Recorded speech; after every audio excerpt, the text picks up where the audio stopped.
today. When I say when you are present, means you are here and now in this moment. So, as a spiritual practice, let's be here and now. Let's keep our mind away for the time being. I know there are a lot of thoughts. Just keep it away. We are just going to be here and now today for the next hour or so. We define time as past, present, and future.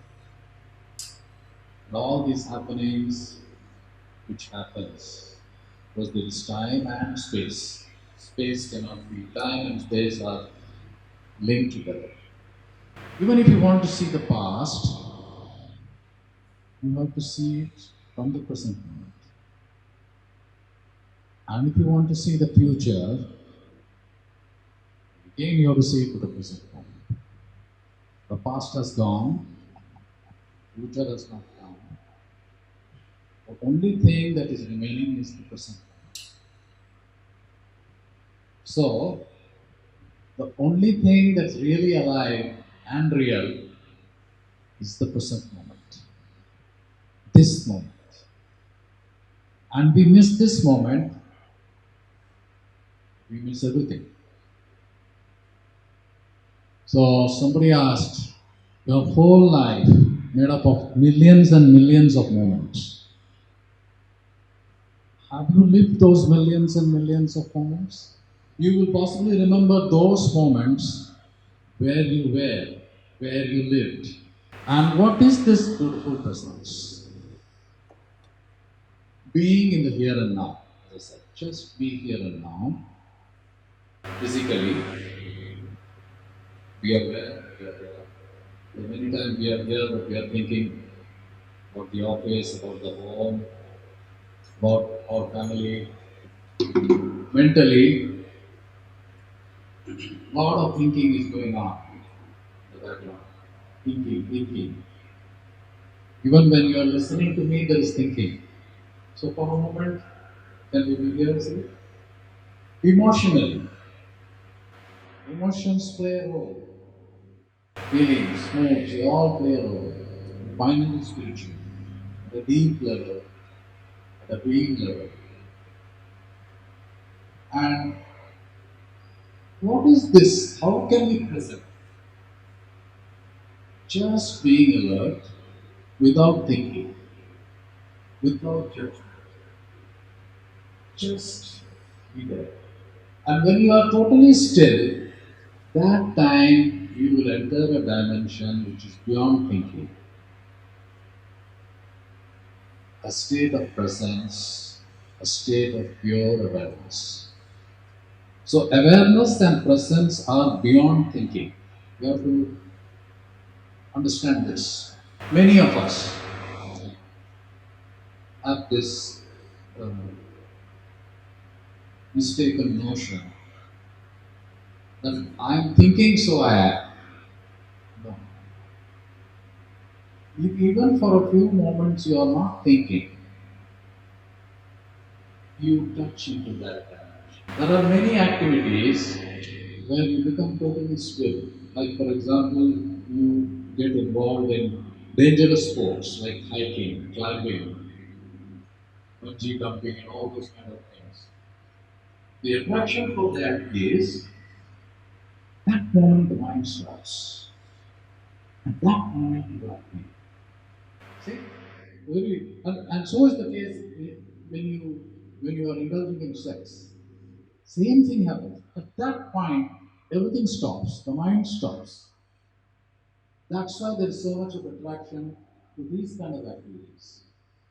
Or you listen to some music. Sometimes the mind is not there. You just flow with the music.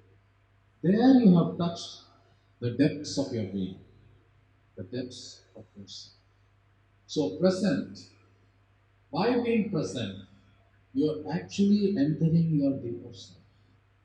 That's why it is so important. We are awake, but still there is a lot of involuntary thinking.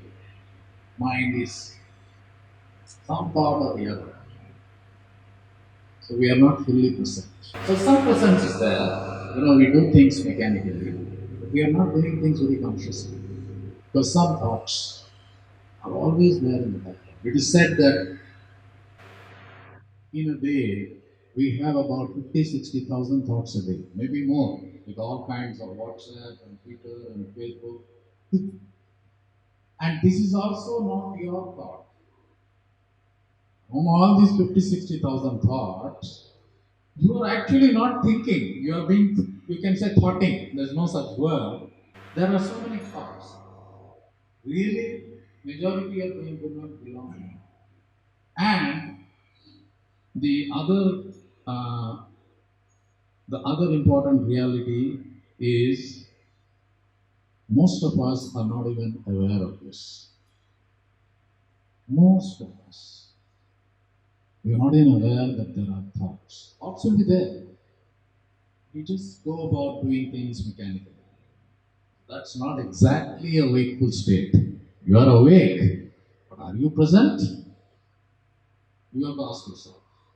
Second state is the dream state. In this dream state, I will say some presence is there because you are watching the dream. Right? Dream is happening, you are at least watching it, so there is the dreamer. There is you behind the dream. So some presence. Only on the dream. Rest of it is not aware. The last stage is sleep. Which is called Shushupti. In Shushupti, there is no remembrance. You are fully asleep. That's when the body is at total rest. We need that also. You see, we need the waking hours, we need the sleeping hours for the body to be re energized, reactivated. That silence is needed. But our normal wakeful state is not really a fully awakened state. We can say it's not really a state of full presence. Some presence is there, but not full. When you are fully present, ego will be absent. And when ego is fully present, you will be absent. Ego takes over. Presence will empower you, even if for that moment, even if for that period. It will liberate you. Ego will bind you, will hold you captive. And ego will also lead you to suffering. Even though you will not admit that there is suffering.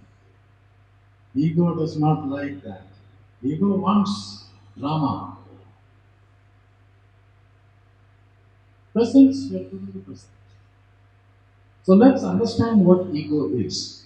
Ego is identification with form, physical form, the mental form, our upbringing, our ideas, our culture. So we are identified to that. Our roles, like somebody is a general manager or a CEO, so he thinks he's a CEO.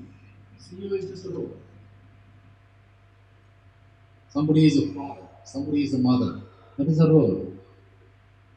Somebody comes from US, somebody is a Hindu, somebody is a Muslim. So that is an upbringing. See? But we have identified ourselves so strongly with that we think we are that. Like a little more understanding of this will help. When a child is born, the child is born without any ego. Really beautiful. That's why the child is so beautiful. The child is like an angel, we say, like God.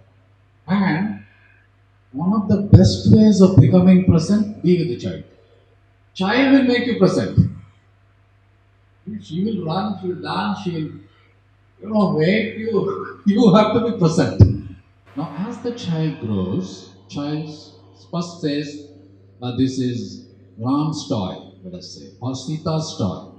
Because child doesn't know that's her name. Then slowly, slowly, the Ram or Sita becomes my toy. my bat, my ball, my father. You see, and if you take away the doll, the child doesn't like it. There's a little suffering there for the child. Take away the doll.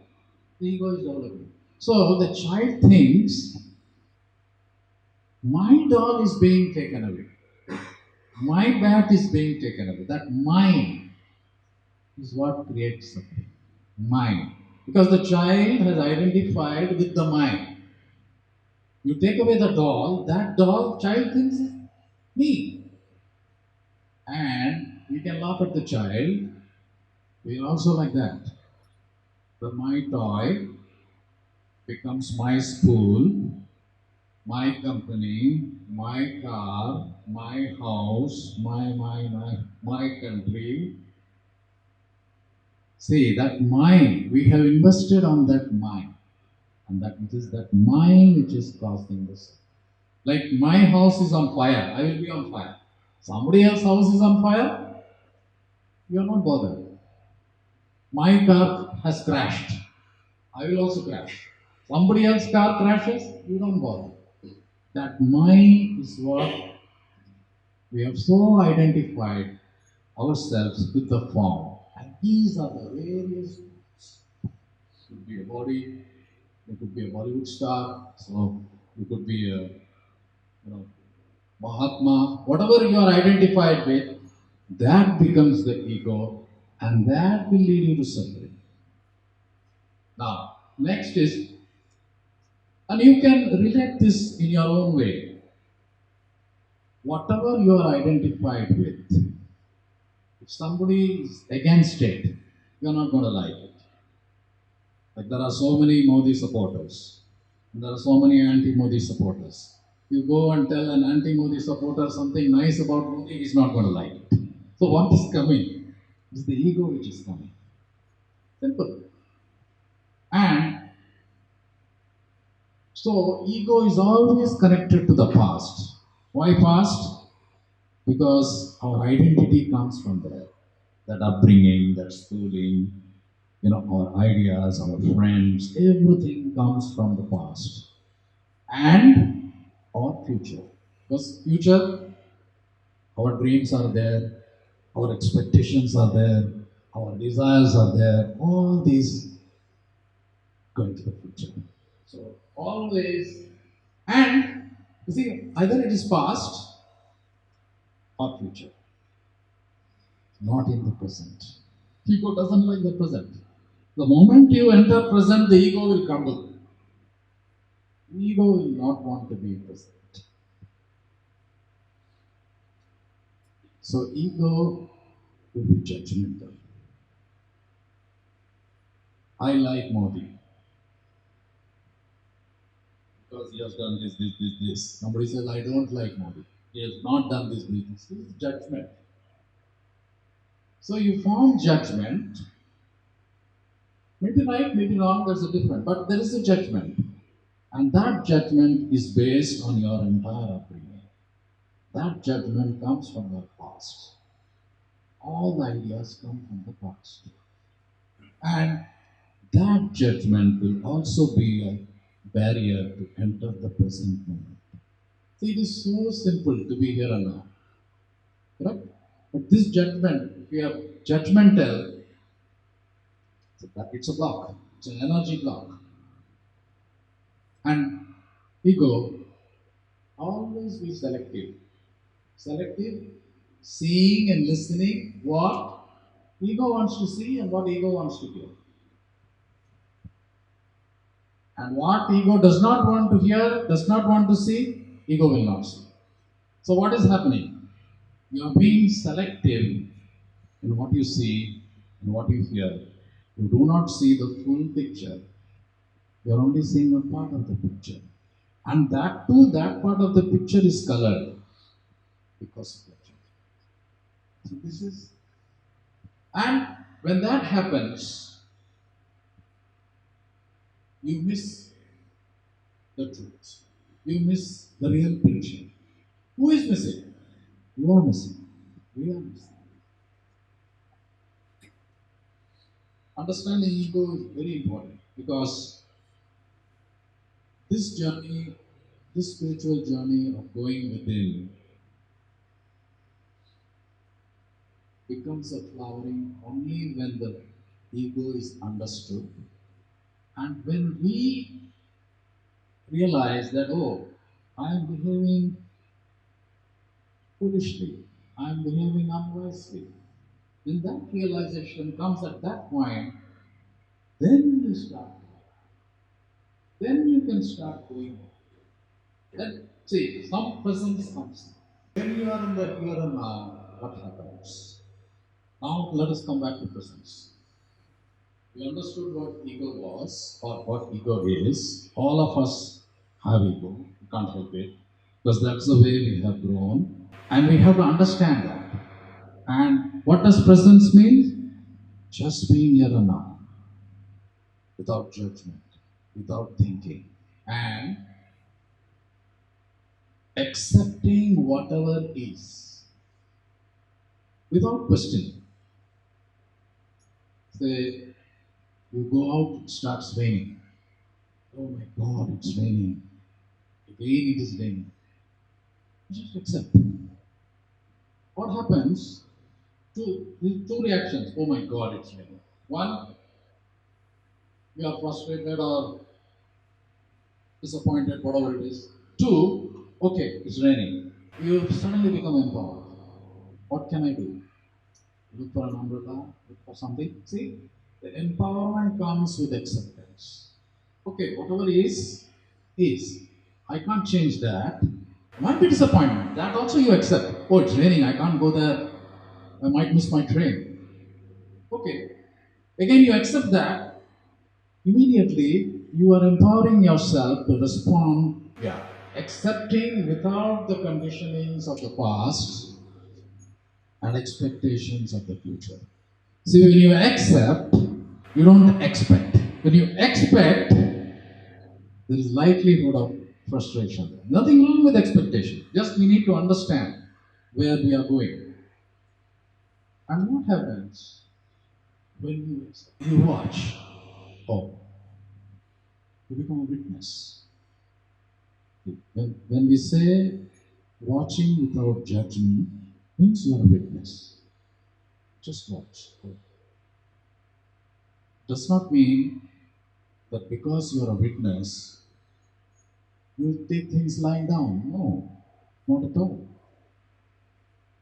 No, absolutely no. When you see the situation as it is, as a witness, without a judgment, you have seen the full picture. And then whatever response that situation demands will come from within. You will say what needs to be said. You might be silent because that might be the best thing. You might do whatever needs to be done. So, it's not that, you take things lying down. No. It's a very powerful, you can say, sutra. In fact, one of Lord Buddha's, I think, Eightfold Path, one of the steps was Swika. Before surrender comes acceptance. And acceptance can be done by the people who are strong, not by the people who are weak. The weak man will say, no, I don't want to see that. I don't believe in it. Strong man will say, okay, let me see. Such a difference is there. And this actually empowers you. You can see in your own lifestyle. Whenever you have accepted the situation for what it was, you would have operated from a position of strength, not of weakness. Whether you failed or succeeded, that is different.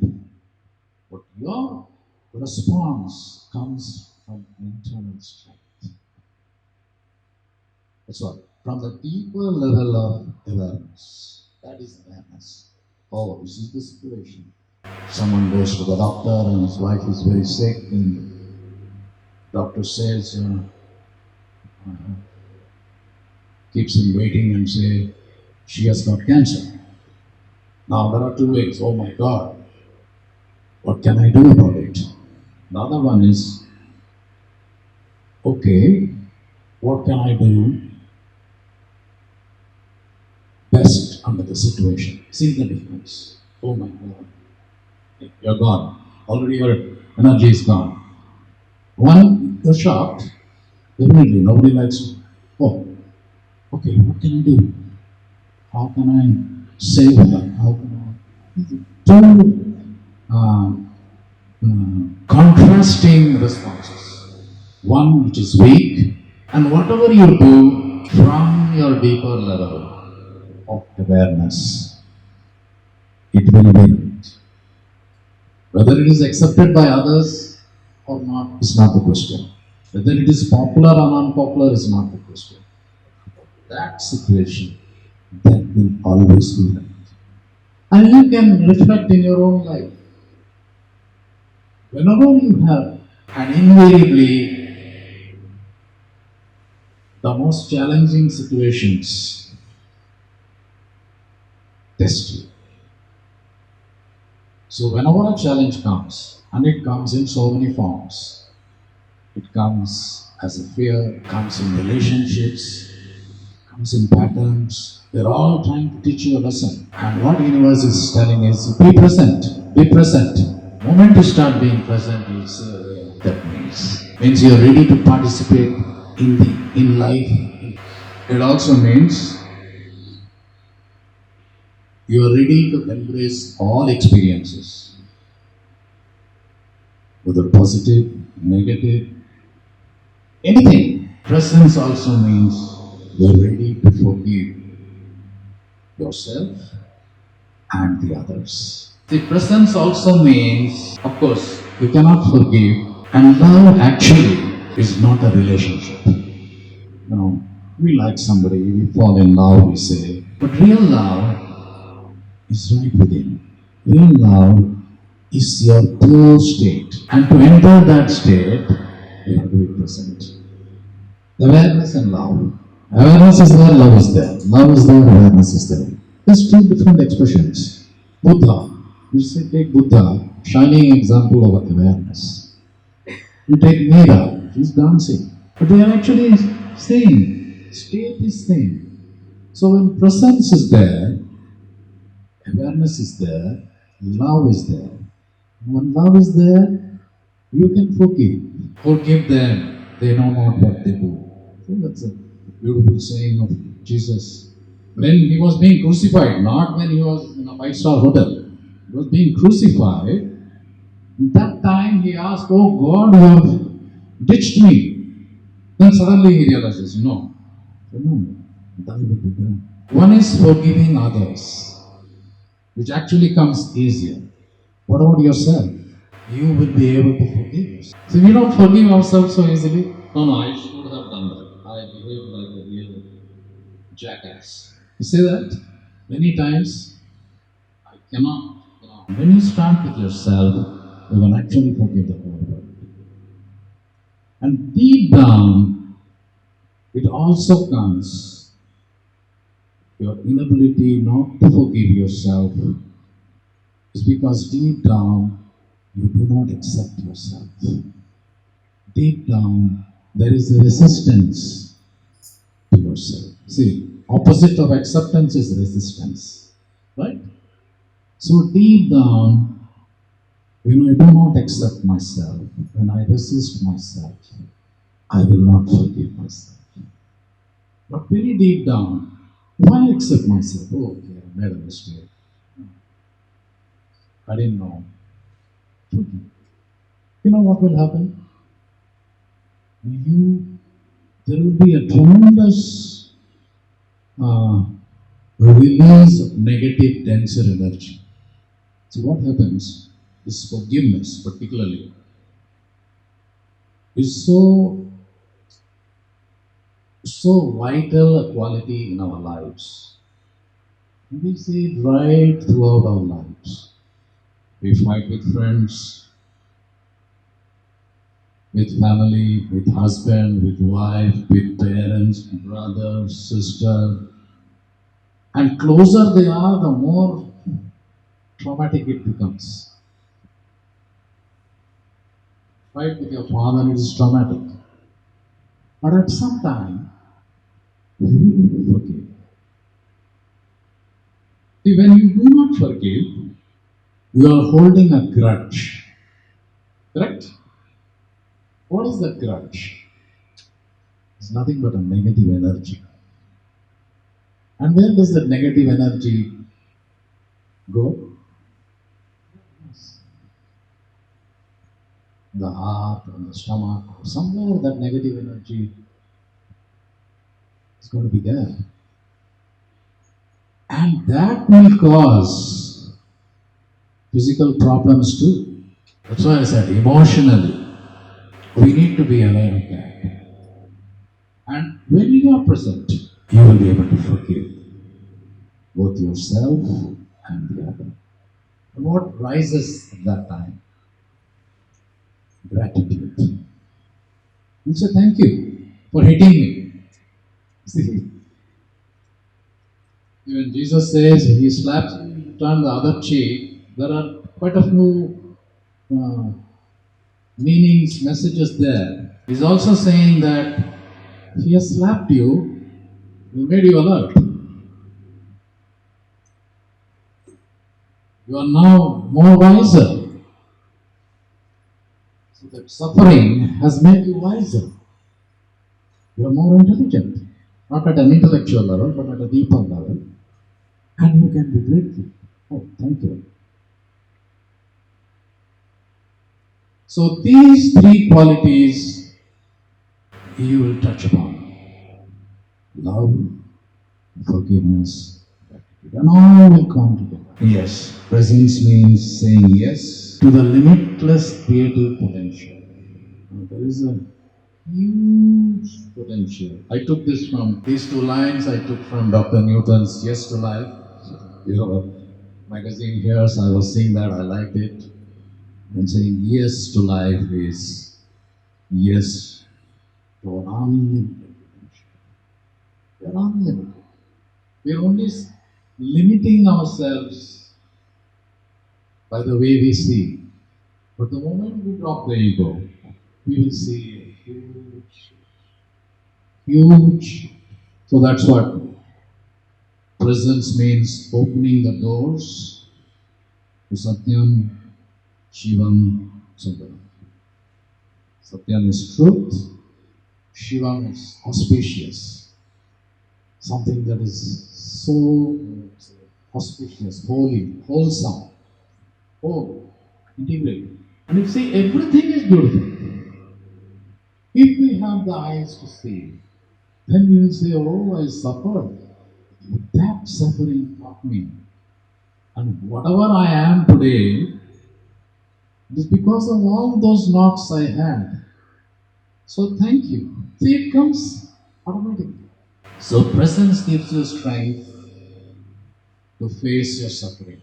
We're talking of suffering. Only presence can give you the strength to face suffering. Because what happens? When you are present, that times you made an intent at that time. Yes, I'm going to take this on. I'm going to take this responsibility. Something I might have done which is ending up with this suffering. You're facing the suffering. And presence gives you strength to face your suffering and come out of karma.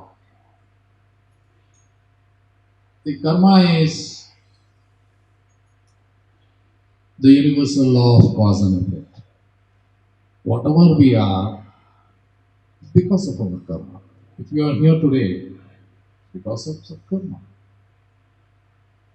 If you had a fight yesterday, some karma led you to that. And there's a beautiful saying in Buddhism. It's called Nam Myoho Renge Kyo. It's a Buddhist It's a Buddhist saying from the Lotus Sutra. Buddha said a lot of beautiful things. And he's saying, in one line, it means I take responsibility for my karma. I'm going through this bad phase. I am only responsible for this. I might have done something which has led to this. Right? Real karma. Now, now when you realize that, a beautiful shift in you takes place. That is realization. When you realize that yes, I am responsible for this, then you can transcend suffering. Otherwise, you cannot manipulate it. I don't like the suffering, but okay, I will take responsibility. It doesn't work like that. And suffering comes in many ways, many expressions. When we face it, then we understand, then we realize. And the door, the portal, presence. You see, without presence, you are not living. Without presence, you are not living. You are dead. With presence, you become alive. That's what, I would like to say. Presence gives you the strength to face your suffering and come out of karma. And the realization that suffering was your teacher will make you more grateful. We don't want to suffer, no.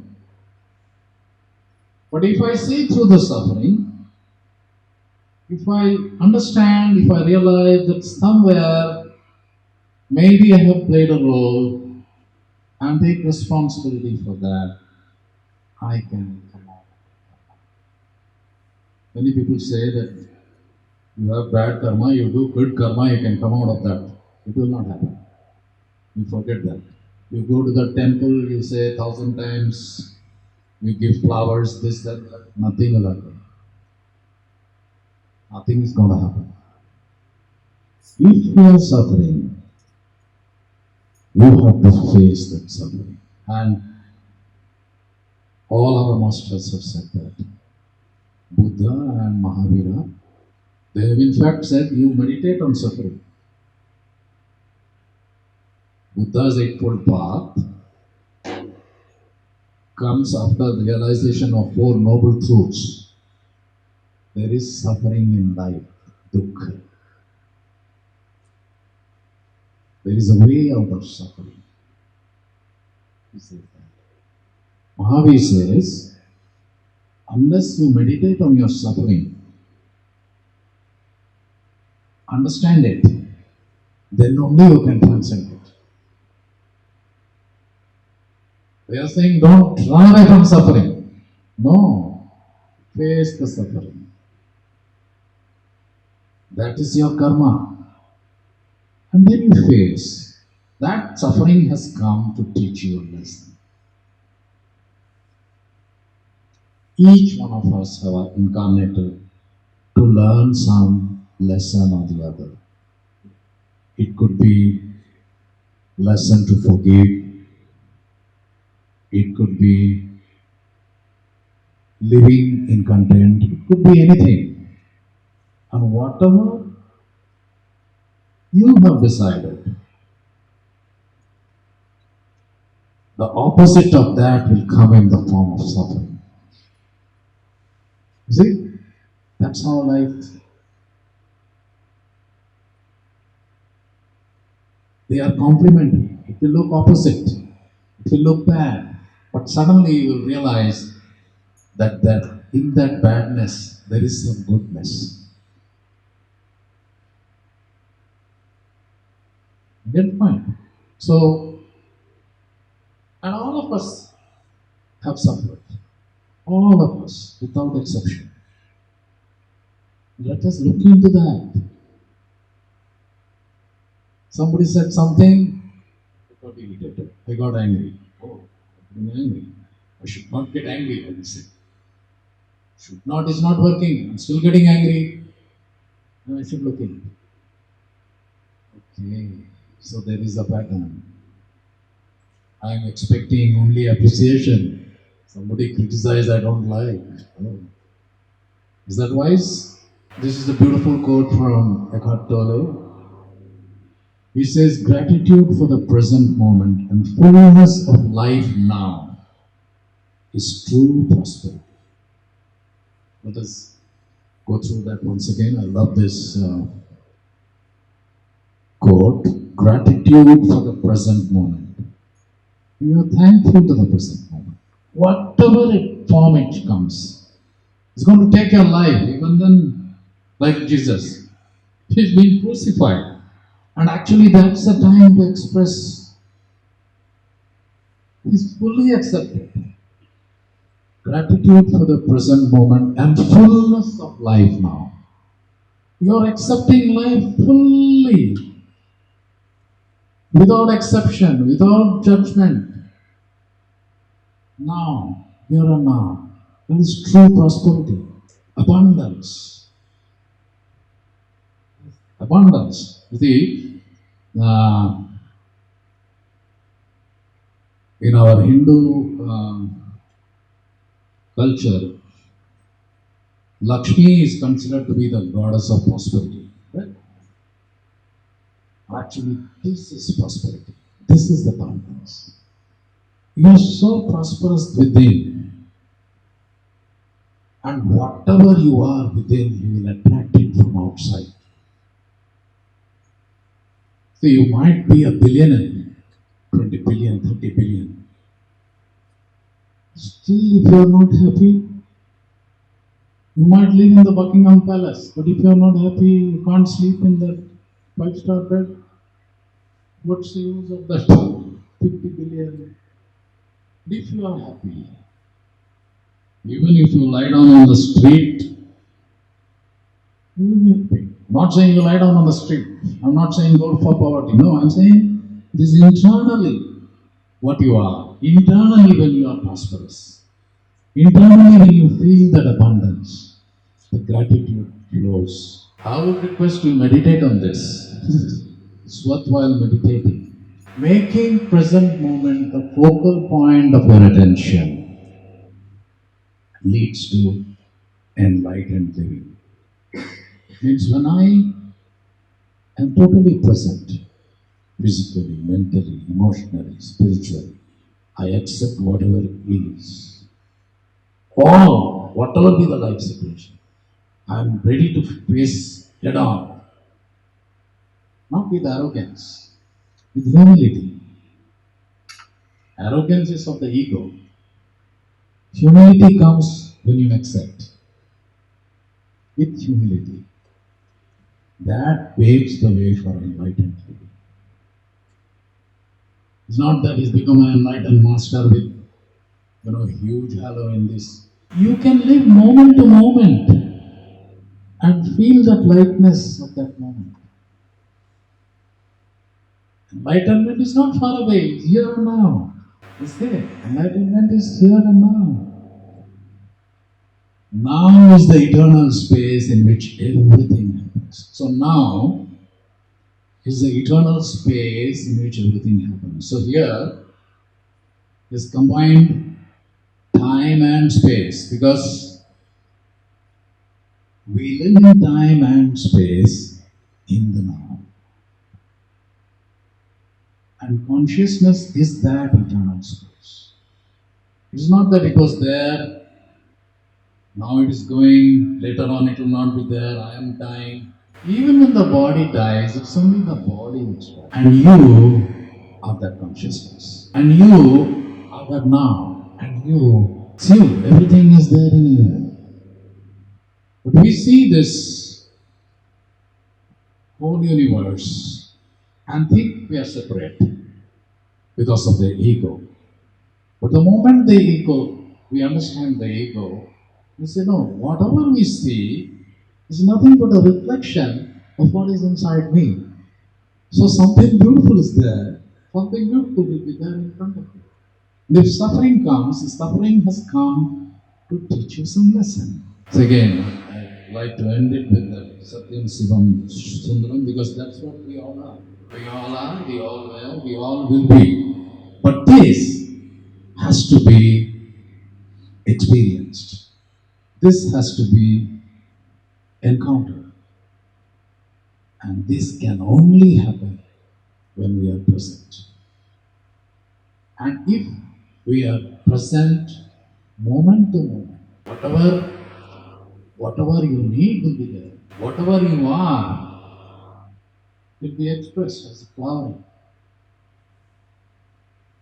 It can take time, it can take lives, but it starts the present moment. So how do we attain? How do we attain to this presence? Because we are saying we are talking and we will forget. It will happen. Do not get frustrated. Even if we are present for a few moments, let us be happy. At least for those few moments I was present. Instead of saying, oh my God, I was not present at all. It's not helping you. Because the way we are living and life is easy, but life is also complex.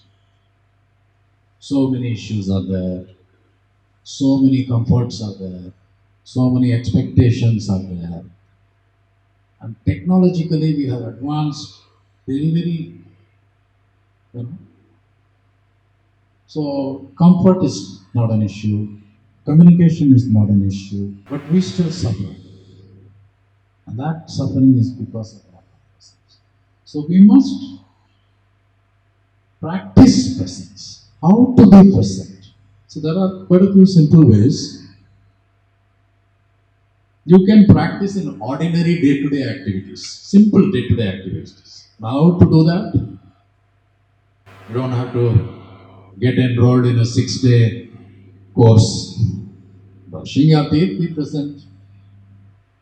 Feel the toothpaste, feel the water, use all your senses, be fully present. And that time also have this body awareness. Making a cup of chai or coffee, enjoy it, cooking, walking, anything, sitting. You're listening to me, listen, it's total attention. Is also another beautiful portal to presence. Mahavir, Lord Mahavir, called it Shravan. Shravan means listening. But listening in such a manner, listening with your heart and soul, just not with your ears. Comes here, goes out. Oh, listening fully. Nothing else is there. You're so focused. In a conversation, when you are talking to a friend, any friend, you will not know you are doing spiritual practice. Be conscious. Listen to that person fully, to him or her, fully, attentively. Beautiful thing will happen. One, without judgment. When I say listen attentively, I say without judgment. You would have seen the full picture. That is also an enjoyment. You would have been fully present. And what also happens when you are in that vibration of presence, other person will also start vibrating in that presence. It's a beautiful technique. Beautiful technique. And then meditation, yes. You are doing that in the morning, breath awareness, anapana, sati yoga. You watch your breath coming in, going out, watch the gaps, you know. And you can set aside some time for meditation or breath awareness, like say I do half an hour in the morning or night. So that what happens, it's not that only those half an hour you will be. Even that half an hour, if you are fully present, it's a great thing. Even that half an hour, if you are fully present, it will be a wonderful thing. Not many of us can do that. But it starts slowly. Maybe 4 minutes, 5 minutes, and suddenly You are gone. You are fully awake. You are not slept off, but you touched the deeper dimension of yourself. It's so refreshing. What will happen? With that will carry you. You can touch upon that dimension whenever you remember it. Oh. And then there are other ways, inner body awareness. There's also a beautiful technique. Feel your body. You just close your eyes, just for a second. You all close your eyes and just feel your body. Just be totally still and feel your body. You can feel your legs, you can feel your feet, you can feel your thighs, your abdomen, your buttocks, your chest, your back, your face, your head. You are giving attention. Maybe your neck was paining, so you give attention. Your knees are hurting. You give attention. So the body also wants attention. So this inner body awareness from time to time also deepens your presence. You can ask yourself, am I present in any situation? You don't have to ask it aloud to yourself. Am I present here or am I just daydreaming? Be watchful of emotional triggers. Somebody said something and you got irritated. Somebody did something, you got jealous. Somebody said something to other and you got angry. Watch that and see if there is a pattern. If that pattern is repeating, you go deeper into that. That means, one, you're aware that there are patterns, first level. Then you can go deeper into that level and go to the root cause of what is causing that. Then you can come out. Because these patterns are expressions of suffering. And unless you come out of that, it will come again. And use all life situation challenges to practice presence. There are many simple challenges. The child, no, I want ice cream. I want to jump. Or somebody dying. That also can be. You can practice. There's nothing wrong. In fact, it's beautiful. Somebody is passing away and you are there holding the space for him or her. It's a beautiful moment. Not that you don't have to be sympathetic or empathetic. You just be. And in that moment, what I said earlier also, when you are present, that vibration goes to the other person. He is also present. And he will be present to face his or her death, which is a beautiful moment. And when we face death with presence, death becomes a celebration. We don't talk of death because nobody likes to talk of death.